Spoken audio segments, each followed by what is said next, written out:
Subscribe Digital Help YouTube channel.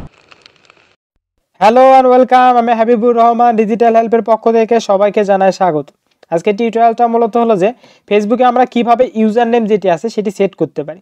আমরা সাধারণত Facebook account যেগুলো ব্যবহার করে থাকি, যদি আমাদের ফেসবুক অ্যাকাউন্টে কোনো ইউজার নেম না দেওয়া থাকে তাহলে কিন্তু আমাদের সেই অ্যাকাউন্টগুলো খুঁজতে অনেক কষ্ট হয়।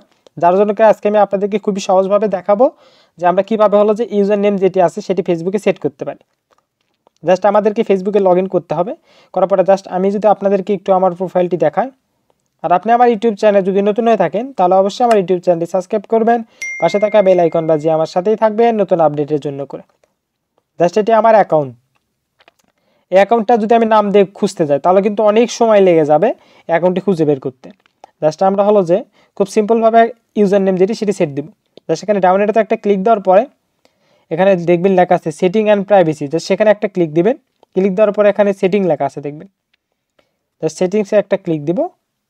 ক্লিক দিয়ে আমরা জাস্ট কিছুক্ষণ ওয়েট করার পর এখানে কিছু বেসিক ইনফরমেশন চলে আসবে। জেনারেল অ্যাকাউন্ট সেটিংস, এখানে নাম আছে আপনার, আর এখানে যেহেতু আমার ইউজার নেম সেট করা নাই জাস্ট আমরা এখন এখানে এডিটে একটা ক্লিক দিব। এখানে ইমেল অ্যাড্রেস এবং কন্ট্যাক্ট তথ্যগুলো আছে এখানে।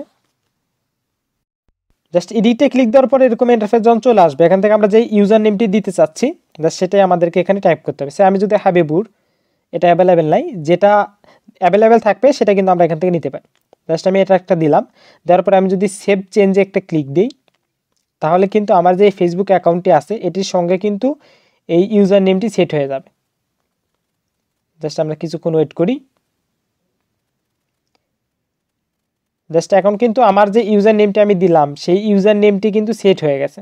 এখন এই ইউজার নেমটি দিয়ে যদি আমি ফেসবুকে সার্চ দিই তাহলে কিন্তু আমার এই অ্যাকাউন্টটি ইজিলি আমরা পেয়ে যাব। জাস্ট এইটুকু আমি যদি ইউজার নেমটুকু যদি কপি করে নিই, জাস্ট ইউজার নেম যেটি এটি কপি করে নিলাম, নিয়ে যদি আমি ফেসবুকে একটু সার্চ দিই, জাস্ট দেখি সার্চ দেওয়ার পর এখান থেকে অবশ্যই পিপল দিতে হবে।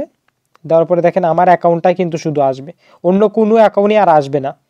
এভাবে কিন্তু আমরা হলো যে ফেসবুকে ইউজার নেম যেটি সেটি খুব সহজেই সেট করতে পারবো। আমার টিউটোরিয়ালটি সম্পূর্ণ দেখার জন্য আপনাকে ধন্যবাদ।